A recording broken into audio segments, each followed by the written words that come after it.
अस्सलाम वालेकुम स्टूडेंट्स, क्या हाल है। उम्मीद है कि आपकी ईद अच्छी गुजरी होगी। और अब माशाल्लाह से आपको 10 दिन हो गए हैं छुट्टियां हुए हुए। तो हाँ, हम स्टार्ट करने लगे हैं केमिस्ट्री का चैप्टर नंबर 5 और 6। पहले इसको वाइंड अप करेंगे। ये दोनों चैप्टर्स एक दूसरे से रिलेट करते हैं और ये हमारी केमिस्ट्री की जो ब्रांचेस हमने पढ़ी थी उनमें से जो फ़िज़िकल केमिस्ट्री है उसमें ये दोनों टॉपिक्स जो हैं वो आपके कवर अप होते हैं। Let's start the chapter number 5 जिसका नाम आपके पास है जी एनर्जेटिक्स। ओके, एनर्जेटिक्स जो है वो आप हम बेसिकली एनर्जेटिक्स जो है वो एक शॉर्ट टर्म है जो कि फ़िज़िकल केमिस्ट्री की एक बड़ी ब्रांच जिसको हम थर्मोडायनामिक्स कहते हैं उसमें स्टडी करते हैं। तो थर्मोडायनामिक्स को पहले अगर मैं डिस्कस करूं तो जिसमें डायनामिक्स का मतलब होता है फ़्लो यानी कि बहना, और थर्म का मतलब होता है हीट यानी कि हीट इन अ फ़्लो। और फ़िज़िकल केमिस्ट्री में जब हम थर्मोडायनामिक्स को रीड आउट करते हैं तो thermodynamics is a wide subject, और एनर्जेटिक्स जो है वो थर्मोडायनामिक्स की ही एक छोटी सी शाख है जिसमें हम एनर्जी चेंज के बारे में पढ़ते हैं। थर्मोडायनेमिक्स हो या एनर्जेटिक्स हो, इन दोनों में ही हम एनर्जी चेंजेस के बारे में पढ़ते हैं। लेकिन जो थोड़ा सा डिफरेंस आ जाता है वो कहाँ पर आता है कि जब हम थर्मोडायनेमिक्स में एनर्जी चेंज के बारे में पढ़ते हैं तो वो हम कवर अप करते हैं in the form of heat और वर्क।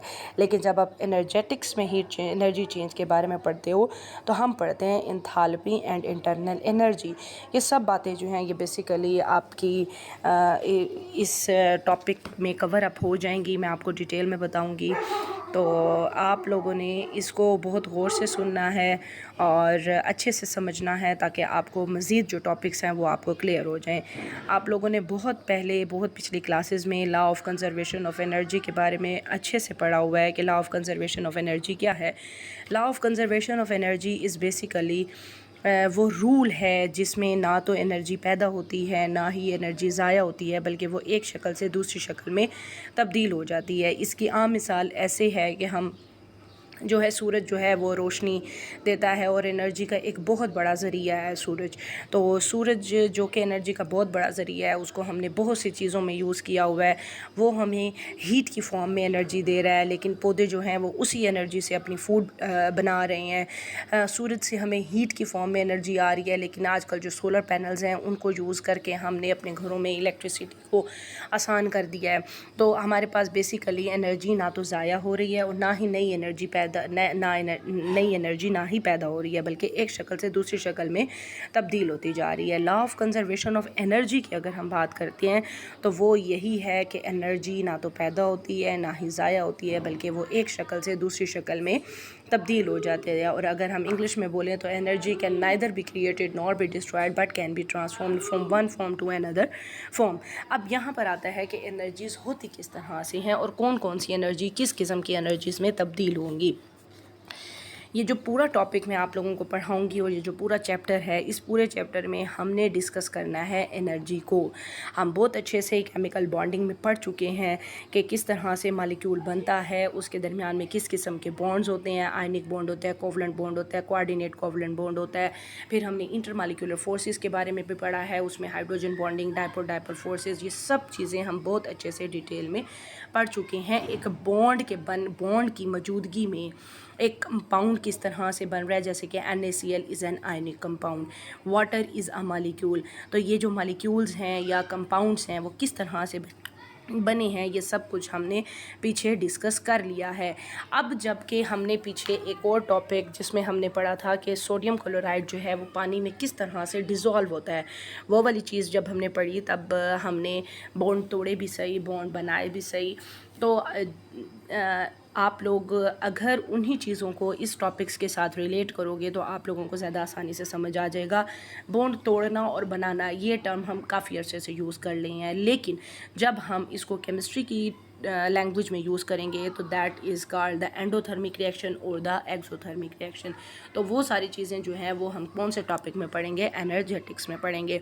केमिकल एनर्जी, यहाँ पर एक वर्ड लिखा हुआ है केमिकल एनर्जी। अब केमिकल एनर्जी वो एनर्जी है जो एक मॉलिक्यूल में स्टोर है। फॉर एग्जांपल मॉलिक्यूल हो गया, कंपाउंड हो गया, जो भी आप लोगों ने पीछे पढ़े हैं, कोवलेंट कंपाउंड्स पढ़े हैं, कोऑर्डिनेट कोवलेंट कंपाउंड्स पढ़े हैं, ये वाला जो oxygen, water, hydrogen and hydrogen, इसके दरमियान में जो बॉन्ड बना हुआ है that is a hydrogen bond.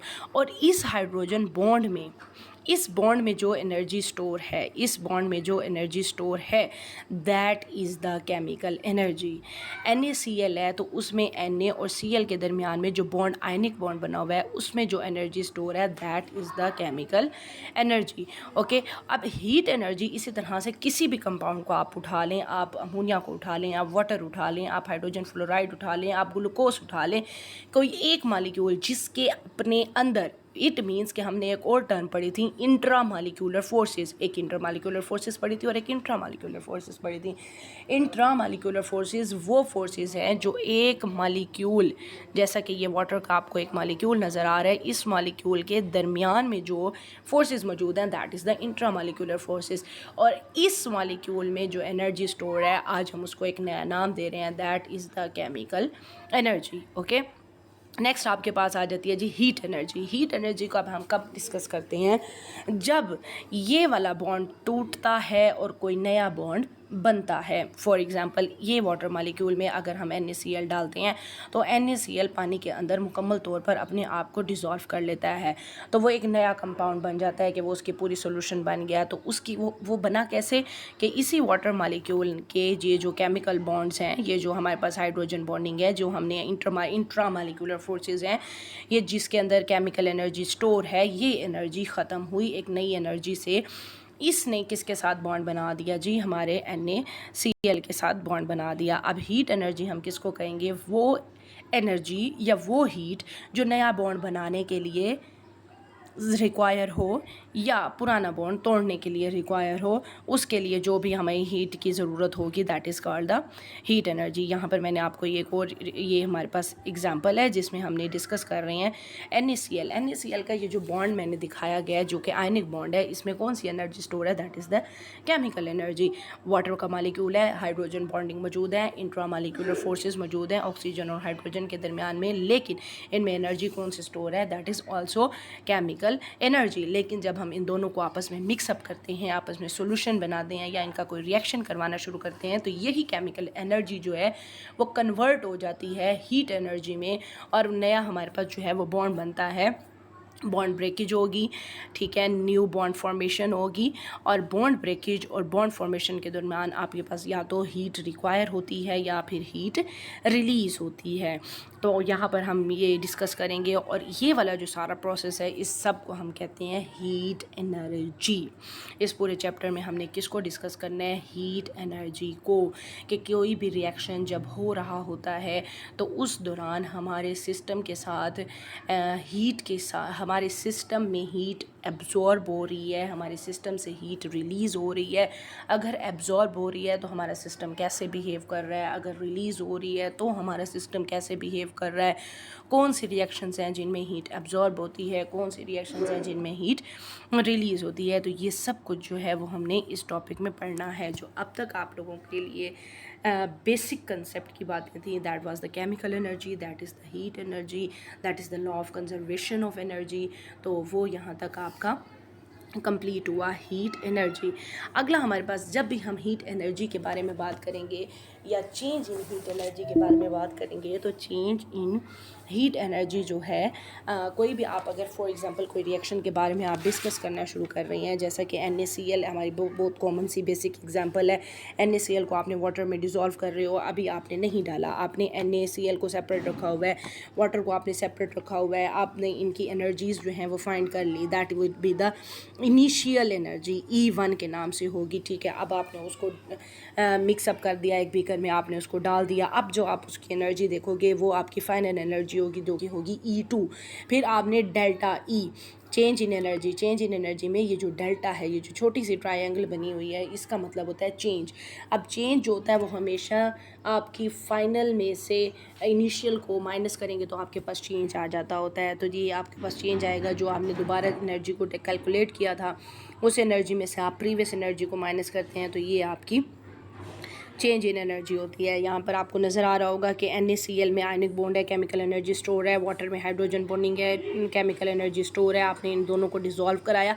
जब भी किसी चीज़ को आप डिज़ोल्व कराते हैं तो उसके लिए दो कंडीशंस होती हैं। अब वो कंडीशंस क्या हैं? कंडीशंस ये हैं कि आया आपके जो पुराने बॉन्ड हैं वो आपके वीक हों और जो नए बनने वाले बॉन्ड हैं वो आपके स्ट्रॉन्ग है। इन दैट केस ही आपका रिएक्शन होगा, अदरवाइज़ आपका रिएक्शन जो है वो नहीं होगा।